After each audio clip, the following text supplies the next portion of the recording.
Hello, everyone, and welcome to our next session of CME Palooza Spring. I am Scott Kober, one of the CME Palooza co-producers, and I am thrilled to be joined this afternoon by one of the CME Palooza veterans, Derek Dietz. Derek is the president of Improve CME LLC, and he was even nice enough to get a fresh haircut for our session today. So thank you for that, Derek. So Derek will be talking about a very interesting and unique topic. This session is called Your CME Saved the Health System How Much Money? And this session is sponsored by Forefront Collaborative. So before Derek begins his talk, I want to recognize all the sponsors of CME Palooza Spring. Our gold sponsor, Genentech. Our silver sponsors, Practicing Clinicians Exchange, Platform Q Health Education, Helio.com Education Lab, Global Academy for Medical Education, Forefront Collaborative, ASIM, and our bronze sponsors, Vivacity Consulting, Vindico Medical Education, RMEI, PVI, Primary Care Network, Paradigm Medical Communications, Infograph Ed, Impact Education, Highmark CE, Educational Measures, CMEology, Clinical Care Options, and Academy for Continued Healthcare Learning. You can go to the sponsor tab on the CME Palooza website and learn all about all of our sponsors that we're extremely grateful for our spring meeting. So there are three ways to ask questions during this and all the CME Palooza sessions. You can use the Practicing Clinicians Exchange text line to send in a question to 267-666-0CME. So that's a 0, not an O, so 0263. You can click on the Google Plus question and answer link located at the bottom of each video. Or you can tweet your question to us using the #CMEPalooza hashtag. So certainly we encourage folks to ask any questions during this session of Derek, and he'll be happy to answer them. So with that, I am going to turn this over to Derek to begin this session. Thanks very much, Scott. It's a pleasure to be with you today. Just in the spirit of disclosure and providing some context for the remarks that I will make today. Yes, I do provide needs assessment and outcome services within the CME community. No, I don't have financial relationships with CMEology, a company that's done some significant work in the cost savings analysis area. Nor do I have a financial relationship with TreeAge Pro software, which is used for these kinds of analyses. And my comments are really based on 25 years of experience in CME, and with a focus on outcomes assessment, a heavy focus on outcomes assessment in the past 10 years. And the majority of that has been through or with commercial support. So here are the questions that we're going to address today in the time that we have together. So just why is cost savings analysis timely and important right now? Why is it gaining interest in the CME community? And what are some examples of it so that we understand what it is, what it calculates for us?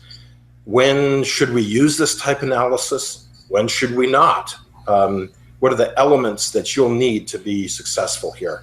Can you trust the results?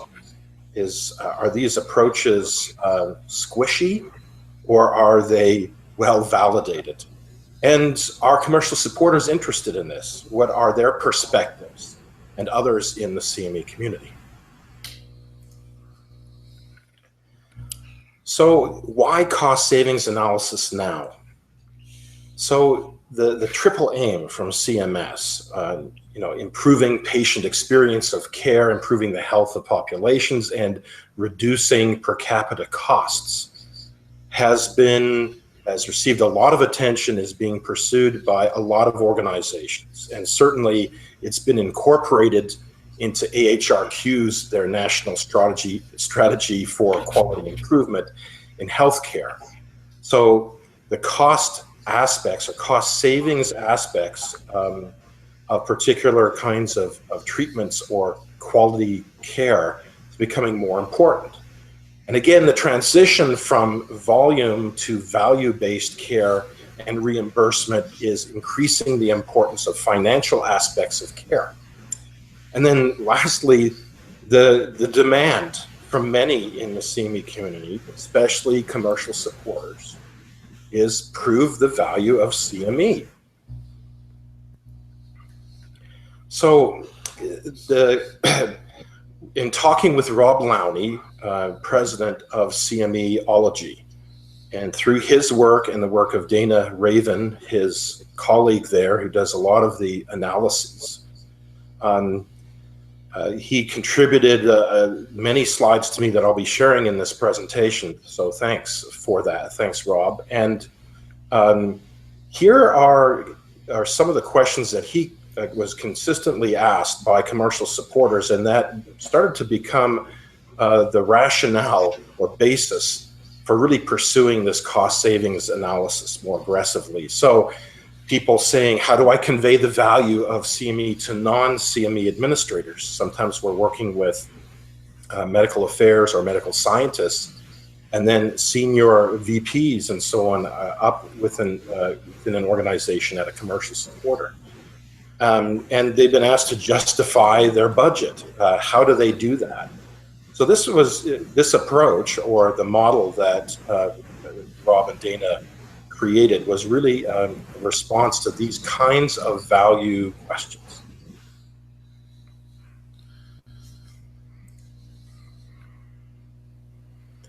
Let's go to the next slide. So the part of this is really appreciating the communications challenges that exist in showing outcomes results to people that support our CME, organizations that support our CME. So what is easier to understand? Is it you saved, your CME saved the healthcare system $2 million, or is it easier to explain 5 levels of outcomes and what competence means, and what self-reported performance means as opposed to objective performance, or explaining your outcomes in the TELMS model? So describing or defining activate, advance, aspire, allocate. So I'm not saying these models are bad. We need them so desperately. We have needed them, and they're very helpful to us and are important to us. But you can understand that explaining them, explaining cost savings is a little simpler than explaining the other things, the 5 levels outcomes and TELMS, which we fairly well understand in the CME community, but few others do. So I think we can learn something from the advertising community. And so I've incorporated the help of the Geico Gecko today. And so I remember a time when their spiel, their advertising message felt to be very simple. And the first one was 15 minutes could save you 15% or more on car insurance. I'm sure many of you remember this. So when I think of that, what's going through my head is, well, how much do I spend in a year on my car insurance? And how much is 15% of that? I might be able to do 10% quicker than 15. But then over time, I look now and their message is different. You could save $500 or more on car insurance. So this is kind of comparable to us trying to describe perhaps something more complex in 5 levels or a TELMS model to a commercial supporter. Whereas speaking the language of money and cost savings could be simpler. So I think the cost savings analysis seems to be resonating. It provides fewer challenges for communication. There still are some, and we'll discuss those.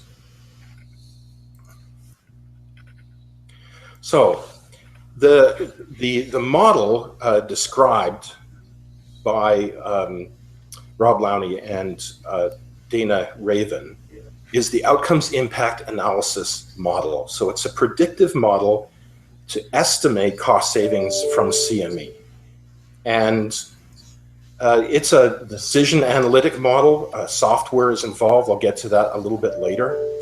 It uses this universally understood measure, monetary impact, financial impact. And some work has been done in this area, and you see some studies on cost impact from, for instance, hypertension outcomes, asthma exacerbations, and the most recent one there listed from 2014 was work that Rob and Dina had done on preventing bleeding-related surgical complications that appeared in JSEP.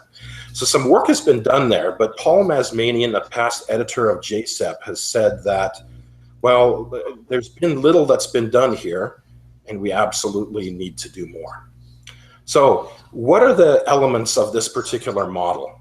Well, you have your activity, your CME activity on the upper left there. And from that activity, there are certain kinds of outcomes that result from learners' exposure to that intervention. And those can be health state changes, they can be resources saved. I'm talking now more at the behavioral level or systems kinds of levels of things.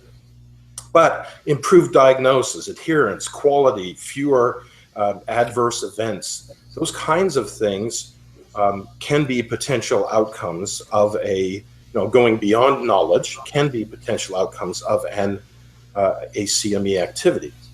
So what are the consequences of those things? Well, there are financial consequences. There are costs that are averted.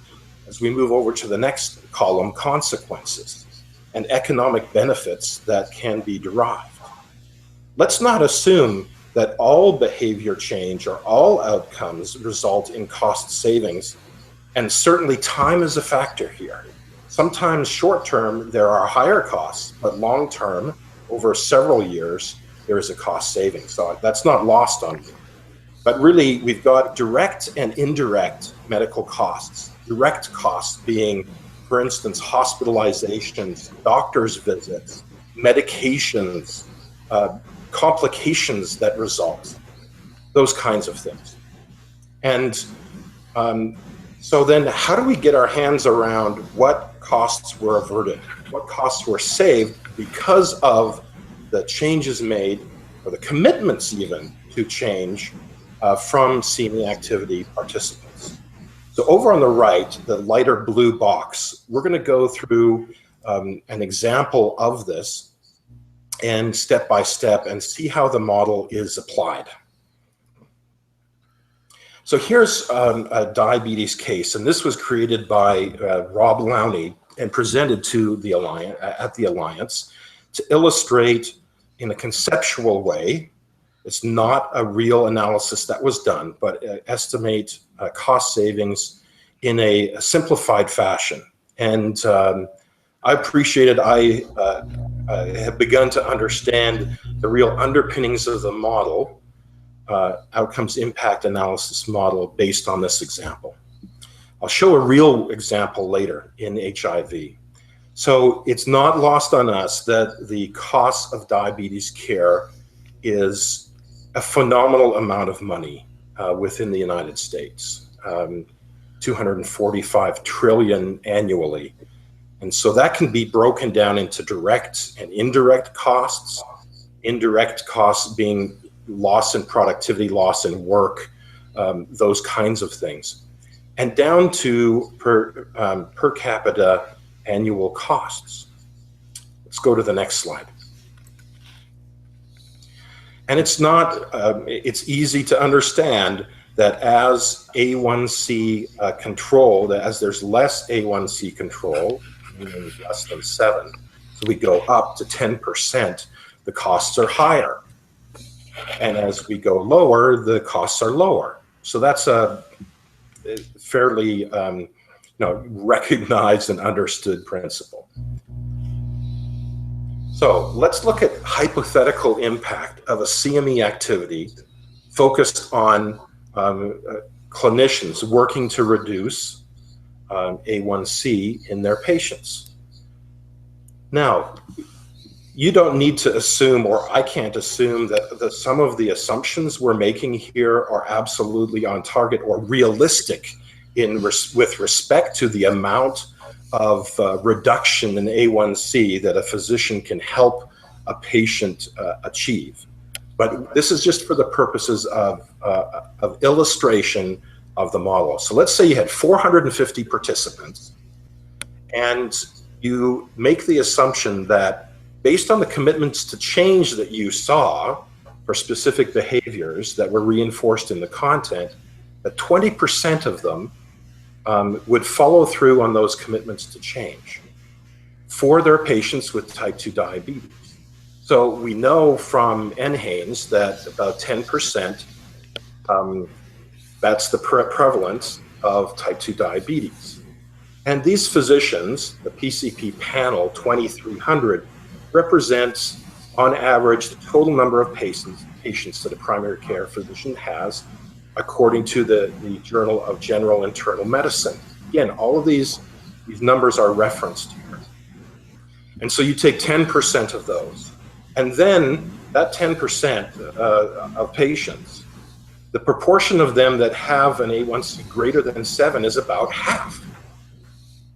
And if you assume that 10% of those can be brought to goal, lower than 7, and that you could save as a result of this 30% of costs, again, published in the Journal of Managed Care Pharmacy, and that the costs were close to $9,000 annually, the cost averted would be $2.6 million. So how do you get to that? Let's go to the next slide. It's actually simple multiplication, but you've got to have the right data elements and proportions and assumptions, evidence-based assumptions from the literature to go and make this calculation. But it's straight down, 450 times 20% times 9% times 2,300 patients, and so on down the line. Gets you to that cost savings of 2.6 million. So what are some other things we could say about these results? It comes out to close to 10,000 patients may benefit from this education based on that, the calculations show there. So those patients reaching their goal. I realize there's a lot of assumptions made here, but we can make some pretty realistic assumptions based on published literature, including the percentage of people that when they make a commitment to change actually follow through on it. And so that 20% is actually a conservative estimate, 20% changing their behavior, of those who committed to changing their behavior. So let's move to the next example. So this was a program done by DIME. Rob Lowney and Dana Raven, previous to forming their company, were with DIME, and this particular activity was supported by Bristol Myers Squibb.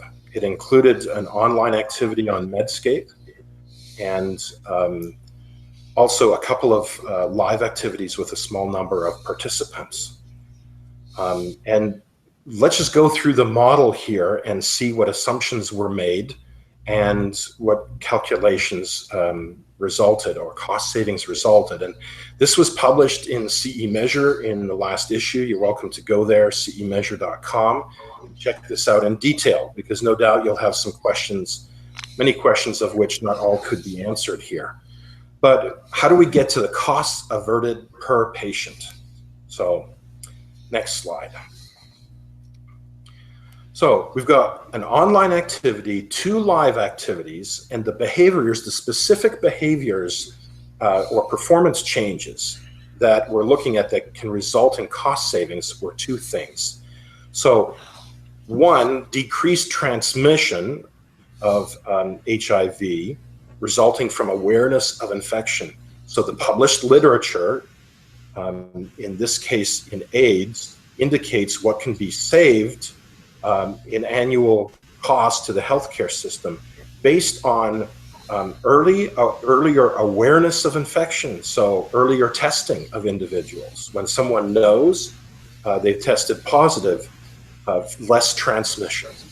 And the second thing being treatment, earlier treatment with antiretroviral therapy. So at what kind of stage of, or in terms of the measures CD4 cells, at what level is the therapy initiated? So there were two levels identified, one being more aggressive than the other. And the perspective was that of a healthcare payer, and the time span was 1 year in this case. 1 year will not be sufficient in all of these kinds of cost savings analysis, but in this case it was. So now, participants who change practice, let's look and see now what percentage of people said they would do these things more often in their practice. So from the live symposium, about 64 folks, they indicated that somewhere between 89 and 94% of them said, I will do these two things more often: earlier testing, earlier treatment based on these guidelines and parameters. There were 3,400 plus participants in the online activity, and they indicated, 81% of them indicated commitment to change related to these specific behaviors. So that's a lot of people, large proportions. Okay. Now, patients in which the practice is applied. So we've had this commitment to change in the 80% range, to do these good things more often, treat more aggressively earlier, and test earlier. But what assumptions are safe to make in the model? So the model for this activity was very conservative and made the base kind of analysis assume that 2 in 10 would actually go and implement the commitment to change that they made. So testing all eligible patients in their practice, they offer that testing. The interesting thing, though, is that only 40%, if you do offer that to patients, only 40% accept. And again, that's from the American Journal of Public Health, that information. So Derek, there's a quick question that kind of refers to this slide a little bit.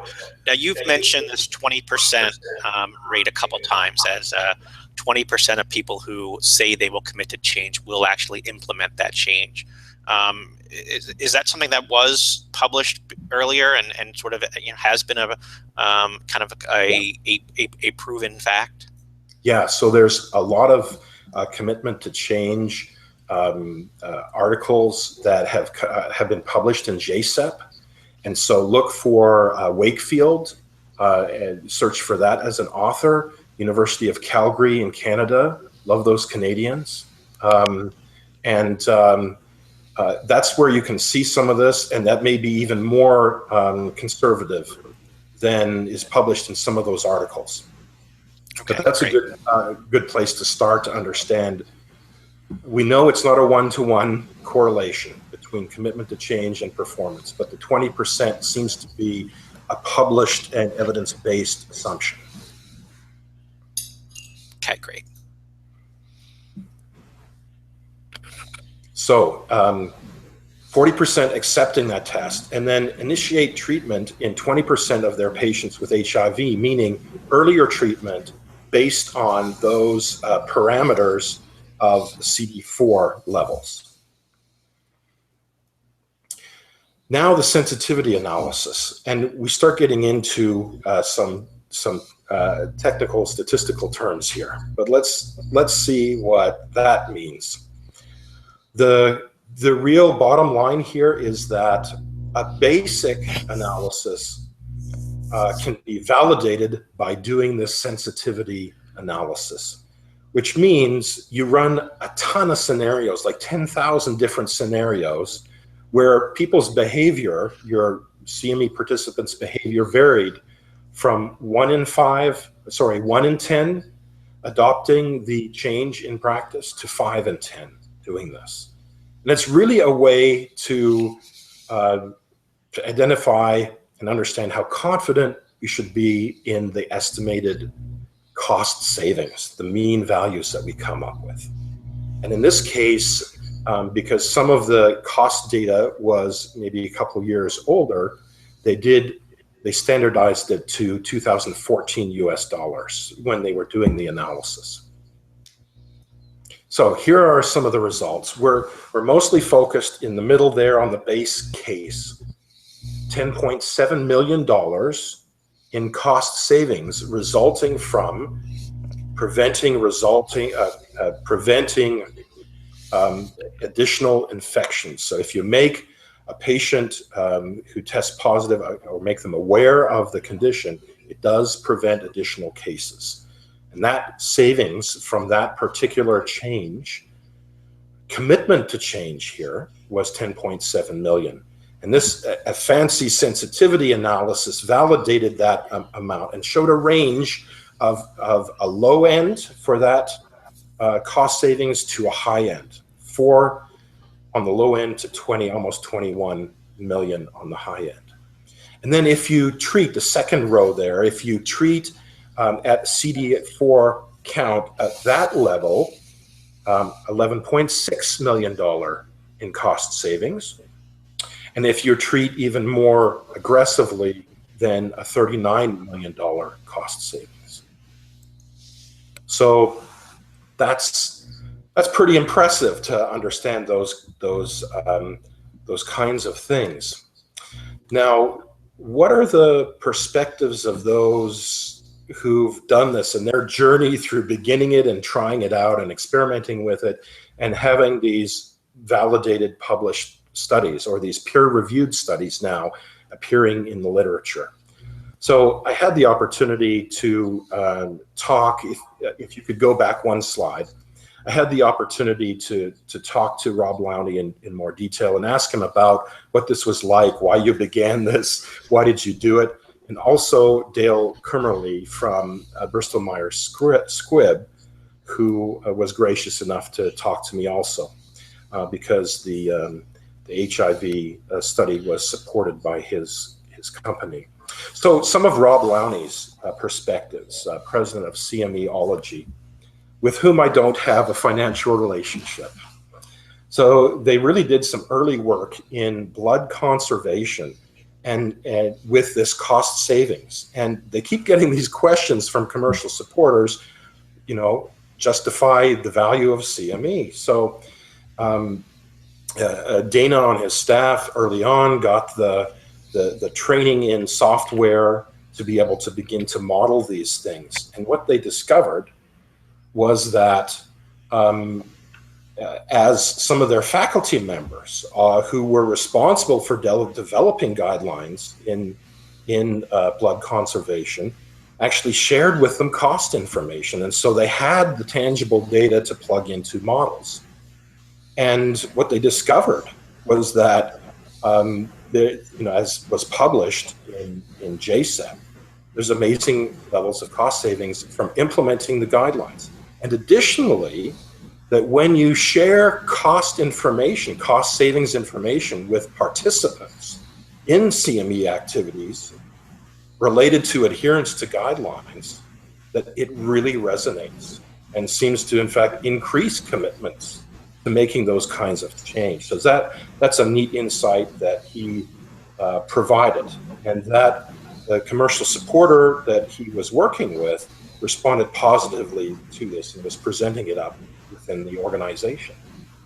So Dale's comments to me, and again, these are his opinions and not necessarily those of BMS, but this was really initially the HIV activity that was supported by him. It was a retrospective, or after that activity had been completed, there were positive results from the traditional outcomes measurement, but what about understanding cost savings? Could we do this? And since the financial and cost saving or cost information was available, it made sense for Rob and Dana to plug this into their outcomes impact analysis model, which they did. And results I've just gone over with you. When Dale then began to present this internally, he wanted to make sure it was sound work. And so he had his health economics and outcomes research group, which many, almost all pharmaceutical companies have, check it out. They said, this is on the mark. This is credible analysis and the assumptions that were made. So then he presented it up within his organization, got a very positive response, all the way up to senior people in the organization. And their response was, initially, can I trust this? But once the answer was, it's been checked out by the Health Economics and Outcomes Research Group, it was accepted readily as being valid and important information. So Dale also said that part of the challenge that we have with our traditional outcomes analyses is that some people say, this is squishy science. It comes out of the social sciences, adult learning, and he reports up through people who are medical scientists. So being able to communicate these things effectively, those people are used to double-blind, placebo-controlled trials, and it can be hard to meet that level of rigor when the funding is not equal to that of a clinical trial. So, but this kind of data, he said, and cost savings data, is something that addresses this. It's publishable, it's respected in the CME community and in the health economics research community that this is valid. Okay, we can go on to the next slide. So, basic information for analysis. So where do you start? What kind of pieces of or elements of data do you need to get started on this? So from the examples that I've given, there were, it was commitment to change results that were used and some conservative estimates of commitment to change. Now, that could be commitments to change for a very specific behavior or a system change, for instance, relative to patient care, or even a more aggressive and objective approach would be to use actual performance change data. So this is now being done with this model too. So instead of just using commitment to change percentages amongst learners, actually, if you do have performance change, objective performance change information, to use that within the model. And then for building the model, you really need to understand care pathways. Obviously, some are much more complicated than others, but I would recommend keeping it simple at first. The probabilities, you're going to need the probabilities of implementation of that care. So we can't assume that all physicians will do these things, or that all patients, for instance, in the example of HIV testing, that all patients will accept those kinds of care. So understanding those aspects is important. And probabilities of care success. And this is, for instance, in cancer treatments, some of these probabilities are pretty solid for us to use. And of course, the costs of care. That's pretty important. Everything else falls apart unless you have that. So occasionally there will be a disease state where costs of care are really not well published. But in your in your top 4 conditions, you will be able to see that readily published in the literature. So as I mentioned, software is very helpful to do this. There's probably several other software packages. Again, I don't have a financial relationship with TreeAge Pro. It's just the software that was recommended to me that Dana Raven has been using in CMEology. And so I dived in. I purchased this. I'm learning it. There's a lot of CPD that you need to do to really get on board with this and understand it. And that's what I'm doing aggressively. So what the software really does is model treatment pathways. This is a simple one that's really hard to see, but it models treatment pathways and probabilities of success of care and costs, and then uses formulas to calculate cost savings. So that's the software. If you're going to dive in, I encourage you to do that. There's training in Boston. Software was around $600, training $1,400. Those aren't, killer costs. Training in Boston in July. Be great to see you there. So some do's and don'ts for beginners. Do a lot of personal and organization CPD. Don't feel like you have to learn this all on your own. There's plenty of people doing this. And you may even have opportunities to learn from health economics and outcomes research folks at pharmaceutical companies. Certainly they deal with this kind of information all day long. So I would start with simple performance changes, and for which it's easy to identify the published costs. And experiment with using the basic math that in the diabetes example that I gave. A few pilot projects to gain experience with this and make improvements. Secretly do your calculations. See what you come up with, and understand, begin to understand how this works. And of course, consult with someone who has experience with this. In the CME community, we're fairly new to this, but no doubt there are a few people who have experience here, and we can certainly reach out to others. And just having this this conversation today is part of my effort, and certainly the other folks that I've talked to, Rob is totally on board with being very transparent about how this has been done, and to encourage the CME community to experiment with this. So here's some don'ts. Don't make undocumented, unpublished assumptions for use in the model. Just tie it to evidence as best as you can.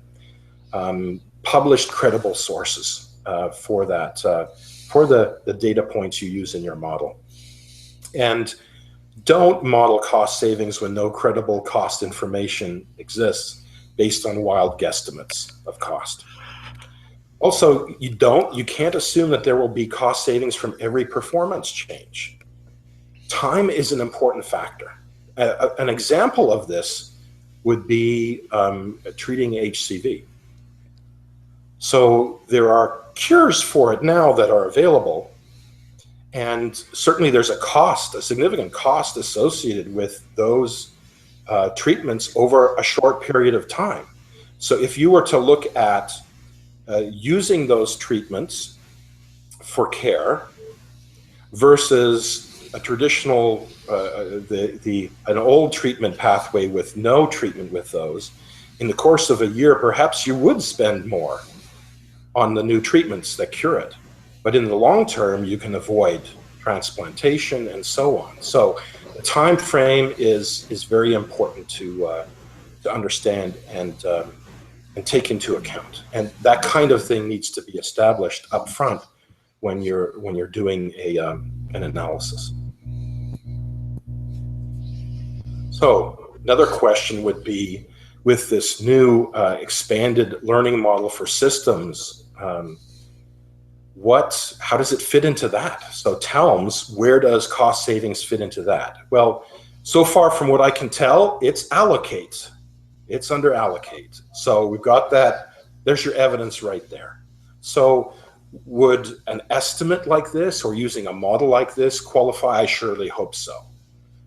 Actual cost savings can be certainly calculated too in certain systems and could be available. But really what this model does is give us an opportunity in cases where we're doing, for instance, national scope CME, and there's so many different scenarios and so many different systems that our individual learners work in. We don't have the opportunity in many cases to collect information on their actual performance. And so what they do in terms of patient care. So this model allows us the ability to use trusted approaches to really assess this. And there's something else that I'd like to bring up at this stage too. This may only be the tip of the iceberg in terms of the kinds of financial assessments and analysis we do of our CME. There's other things that we need to pursue too. It's common for people to look at the cost per person of CME. So if it's a $300,000 CME activity, how much does it cost per person for that activity? And those things are certainly looked at and appropriate to look at. But here's a further question, which we need to pursue much more aggressively. How much money does it take to achieve, for instance, a 10 or 20 or 30% increase in vaccination rates for adults for this particular condition? So what's the cost effectiveness of our CME? And we know that, we get positive results from quality improvement initiatives and performance improvement initiatives.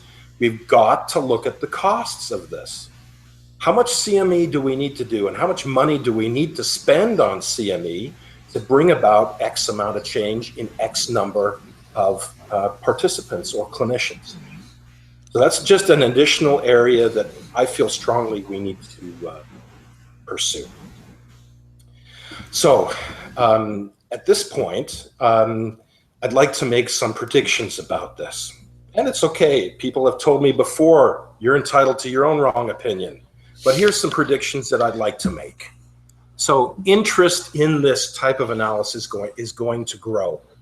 So I encourage you to be an early adopter and begin to do this and experiment with it. It has legs. Secondly, when done credibly, this will enhance our value within the healthcare community. It will allow us to communicate. And Rob Lowney told me that as he's pushed results to the CME Coalition and other places within the CME community, this is rising and getting attention.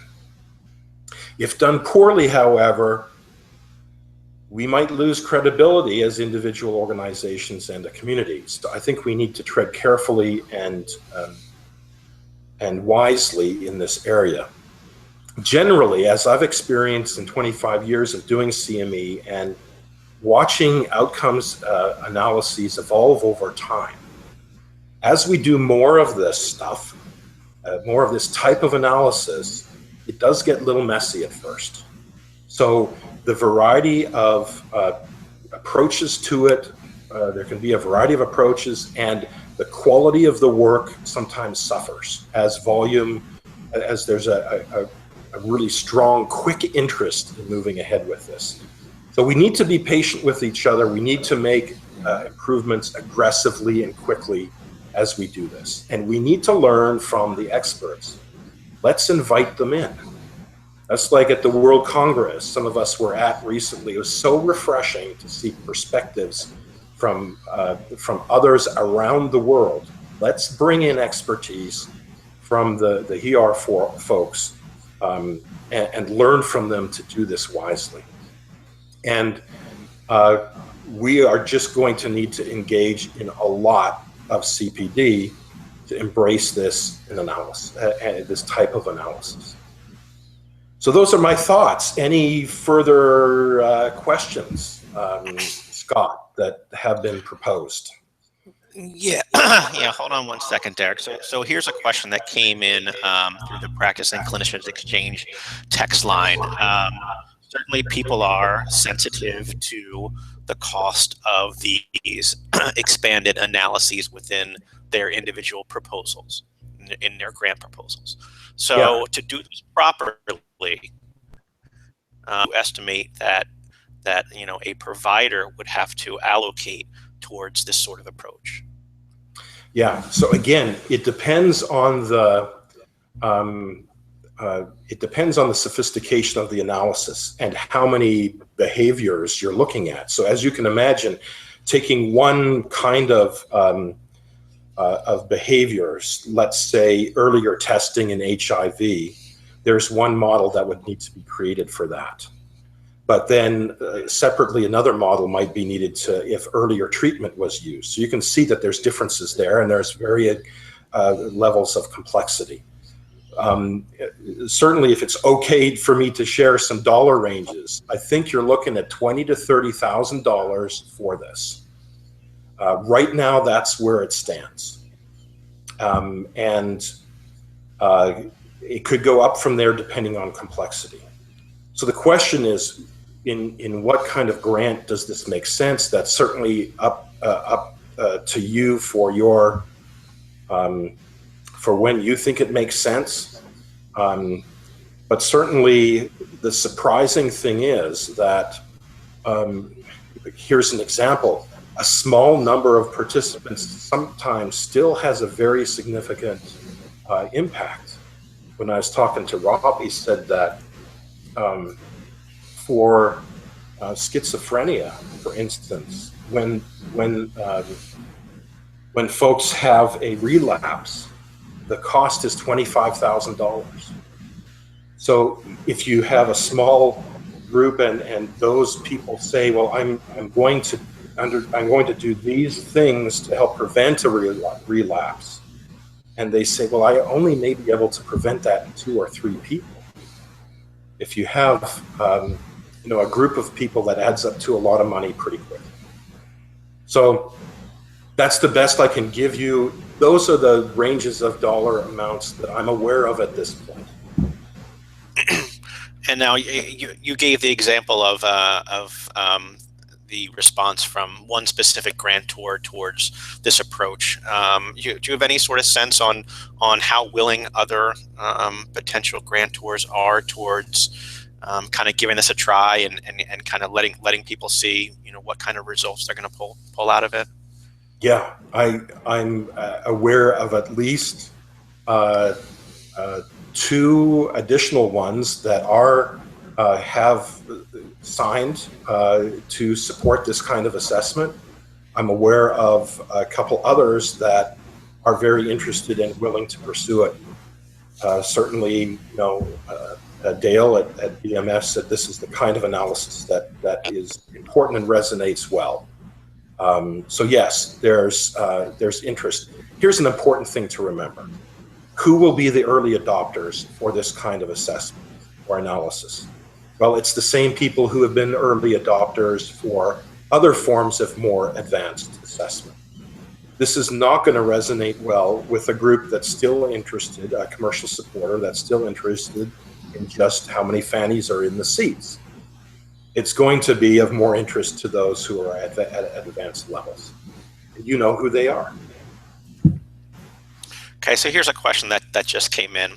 Should education groups be able to document their foundational cost data before they submit their proposals? Gosh, I mean, great question. I think you'd have amazing credibility if you did that, certainly. But do you need to be providing that level of detail in a grant request? I don't know. Ask the grantors that you're going to potentially submit to and see what they say. I think if you refer to credible sources, and also if you're working with somebody who has the experience in this field, you would be leaning on their experience too. And so it sounds like a great plan. I mean, I just did a search a few minutes ago for indirect and direct cost savings, and found several where this information is published. So it may be in certain disease states not too difficult to find that, but just know that it gets more complicated when you're looking at a specific behavior. In many of our CME activities, we can't look at, for instance, lowering A1C levels to below 7 requires a tremendous amount of different strategies with patients. You may only be looking at one of those. So just keep in mind that it gets more complicated the more specific you get in terms of behavior changes that bring about cost savings. Okay. All right, great. Well, thank you very much, Derek, as always, for a very unique and interesting look at this topic. So for folks who are watching this either live or the enduring version, there is a survey for CME Palooza Spring that you could find at the top of the live tab on our website. For folks who are interested in money, we are giving out a handful of Amazon gift cards to folks who provide their email addresses along with a completed survey. And for anyone who's interested in viewing the next live session in our series, this is going to be the Puntua Lortu session. Once we wrap up this session here in a moment or so, you will need to refresh your browser somewhere in the next 5 or 10 minutes to be able to watch that next session. And so with that, I want to thank Derek once again, and we will hopefully see everyone soon. Thank you.